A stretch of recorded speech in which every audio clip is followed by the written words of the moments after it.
इस चेहरे को संभवतः बहुत लोग भूल चुके होंगे। नाम है अखिला अशोकन उर्फ हदिया। वर्ष 2016 में इसकी कहानी देश को पता चली थी, जब पिता ने केरल हाईकोर्ट में बेटी अखिला के लापता होने पर याचिका लगाई थी। छोटी मोटी नौकरी करने वाले एक पिता ने अपनी जीवन भर की गाढ़ी कमाई से अपनी बेटी को तमिलनाडु के एक होम्योपैथी कॉलेज में डॉक्टर बनने भेजा था। मेडिकल कॉलेज के हॉस्टल में मुस्लिम रूममेट ने अखिला का ब्रेन वॉश करना शुरू कर दिया। एक सामान्य मलयाली परिवार की बच्ची के मन में उसके धर्म के लिए घृणा भर दी गई। इसके बाद जो कुछ हुआ वो फिल्म केरला स्टोरी की कहानी से काफी मिलता जुलता है। माता पिता ने जिस बेटी को बड़े लाड़ प्यार से पाला था, वो अपना नाम और धर्म दोनों छोड़ चुकी थी। वो सीरिया जाकर जिहाद करना चाहती थी। केरल हाईकोर्ट ने अखिला के पिता की याचिका पर उनके पक्ष में निर्णय दिया, लेकिन सुप्रीम कोर्ट में बाजी पलट गई। कहा गया कि उनकी बेटी 18 वर्ष से अधिक हो चुकी है, इसलिए उनके सारे अधिकार समाप्त हो चुके हैं। बेटी की मर्जी, वो जिससे चाहे शादी करे, चाहे जो मजहब अपनाए। देश की सर्वोच्च न्यायालय के इस विचित्र न्याय पर माता पिता मन महसूस कर रह गए। वो केस एक उदाहरण बन गया जिसकी सहायता से आज भी देश भर में हजारों हिंदू लड़कियों को कहीं ब्रेन वॉश तो कहीं ब्लैकमेल करके मुसलमान बनाया जा रहा है। जो इसके लिए तैयार नहीं होती, उनकी लाश सूटकेस और फ्रिज में मिलती है। भाजपा शासित राज्य सरकारों ने धर्मांतरण के धंधे पर लगाम लगाने के लिए कानून बनाए, तो उसके विरोध में ढेरों याचिकाएं दायर हो गईं। याचिकाकर्ताओं के नाम आपको पता होने चाहिए। इनमें प्रमुख हैं तीस्ता सेतलवाड़ का NGO citizen for justice and peace, Jamiate Ulemae Hind, जिसके मौलाना ने कुछ दिन पहले जिहाद की धमकी दी है, देश विरोधी याचिकाओं के लिए बदनाम एनजीओ पीयूसीएल और आधा दर्जन से अधिक व्यक्ति और संगठन। तीस्ता सेतलवाड़ ने अपनी याचिका में अखिला अशोकन उर्फ हदिया पर निर्णय को आधार बनाया है। इसलिए आवश्यक है कि हदिया केस में सुप्रीम कोर्ट के निर्णय को ठीक से समझा जाए। वास्तव में हदिया केस इस बात का आदर्श उदाहरण है कि धार्मिक स्वतंत्रता की आड़ में धर्मांतरण की छूट देश के लिए कितनी घातक हो सकती है। अखिला अशोकन के माता पिता ने बचपन से ही उसे सभी धर्मों और मजहबों का सम्मान करने की शिक्षा दी थी। उसे बताया कि हिंदू, मुस्लिम, ईसाई सब एक समान हैं। लेकिन मेडिकल कॉलेज में जाकर सब कुछ बदल गया। अखिला के मन में हिंदू धर्म के लिए घृणा पैदा कर दी गई। दादाजी का निधन हुआ तो उसने ये कहते हुए घर जाने से मना कर दिया कि शव को जलाना हराम है। अखिला जब कई महीने तक घर नहीं आई तो पिता अशोकन ने केरल हाईकोर्ट में याचिका दी। तब जाकर पता चला कि वो मुसलमान बन चुकी है और अपना नाम बदलकर हदिया रख लिया है।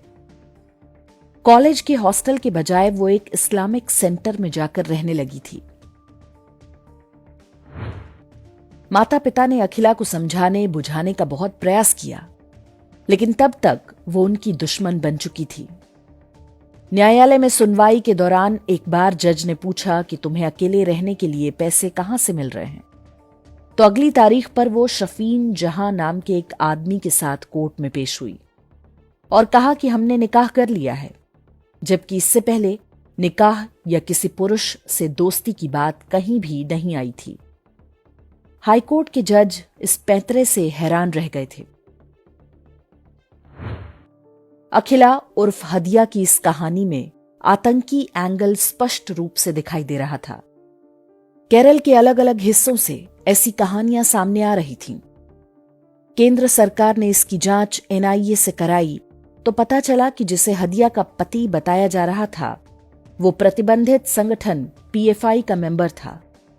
उस पर नकली पासपोर्ट बनवाने समेत 3 आपराधिक केस चल रहे थे। वो आईएसआई के आतंकवादियों के संपर्क में भी था। उस दौरान जैनबा नाम की एक लड़की अखिला के साथ हमेशा साय की तरह रहती थी। वो भी पीएफआई की सदस्य थी। केरल हाईकोर्ट ने माना कि हदिया और शफीन की शादी कोर्ट की आंख में धूल झोंकने के लिए कराई गई थी। जज ने बेटी की कस्टडी पिता को दे दी और माना कि उसका ब्रेन वॉश किया जा रहा है। एक हिंदू पिता के पक्ष में कोर्ट के निर्णय से पूरे देश में हंगामा मच गया। मीडिया में यह नैरेटिव बनाया गया कि एक हिंदू लड़की को उसके मुस्लिम बॉयफ्रेंड से शादी करने से रोका जा रहा है। इसे स्वेच्छा से जीवनसाथी और मजहब चुनने के अधिकार का हनन बताया गया।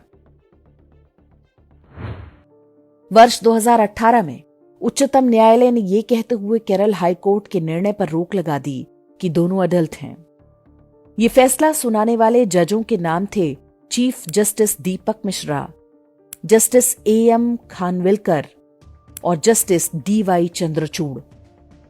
उस एक निर्णय के बाद लव जिहाद की घटनाओं में भारी बढ़ोतरी हुई। हजारों हिंदू लड़कियां गायब हुईं और बड़ी संख्या में मार डाली गईं।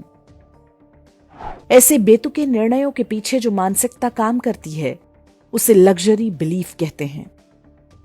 इस बारे में हमारे वीडियो का लिंक हमने YouTube वीडियो के डिस्क्रिप्शन में दे दिया है। अखिला, जो कि अब हदिया बन चुकी है, उसका भी वही हुआ जिसकी आशा थी। जिस शफीन जहां के साथ उसके तथाकथित प्रेम को मीडिया ने खूब महिमा मंडित किया, सुप्रीम कोर्ट के फैसले के कुछ दिन बाद ही उसने तलाक दे दिया। हदिया अब किसी अन्य मजहबी पुरुष के काम आ रही है। केरल हाईकोर्ट की टिप्पणी सत्य सिद्ध हुई कि वो शादी केवल दिखावे के लिए थी। अखिला की मां का 5 दिसंबर 2025 को निधन हो गया। अपनी बेटी को एक बार देखने के लिए वो अंतिम सांस तक तड़पती रहीं, लेकिन वो उनसे मिलने तक नहीं आई। कुरान की सूरा 9 आयत संख्या 23 कहती है कि काफिर से किसी भी तरह का रिश्ता रखना पाप है। जबरन धर्मांतरण के लिए राज्यों में बने कानूनों की समीक्षा के लिए सुप्रीम कोर्ट में सुनवाई होने वाली है। इससे पहले ही विभिन्न न्यायालयों ने हिंदू महिलाओं की सुरक्षा के लिए बनाए गए इन कानूनों को कमजोर बनाने का प्रयास शुरू कर रखा है। ऐसे कई निर्णय आ चुके हैं जिनसे धर्मांतरण गिरोहों को बढ़ावा मिलता है। इस न्यायिक लड़ाई पर हमें दृष्टि टिकाए रखनी होगी ताकि अब कोई अदालत हमारी बेटियों और बहनों को बलि का बकरा ना बनाने पाए। जबरन धर्मांतरण विरोधी कानूनों को रद्द कराने के लिए सुप्रीम कोर्ट में हदिया केस का उदाहरण देकर तीस्ता सेतलवाड़ ने अपनी नीयत स्पष्ट कर दी है। हम ये भी जानते हैं कि इस षड्यंत्रकारी महिला के आगे विदेशों से पढ़कर आने वाले कुछ जज घुटने टेकते रहे हैं।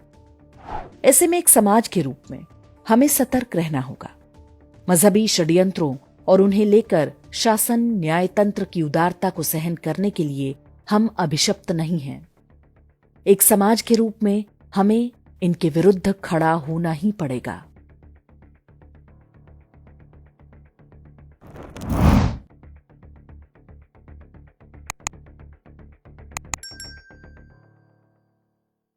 इंडेक्स ऑनलाइन के वीडियो समाज को समर्पित हैं। आप इनको डाउनलोड करके जैसे चाहे वैसे प्रयोग कर सकते हैं। चाहे तो आप हमारे टेलीग्राम चैनल से जुड़ सकते हैं। वहां सारे नए पुराने वीडियो आपको मिल जाएंगे। हमारे सोशल मीडिया लिंक हर वीडियो के डिस्क्रिप्शन में होते हैं। हमारा एकमात्र उद्देश्य हिंदू समाज को जागृत और एकजुट करना है। इसमें सहभागी बने। धन्यवाद।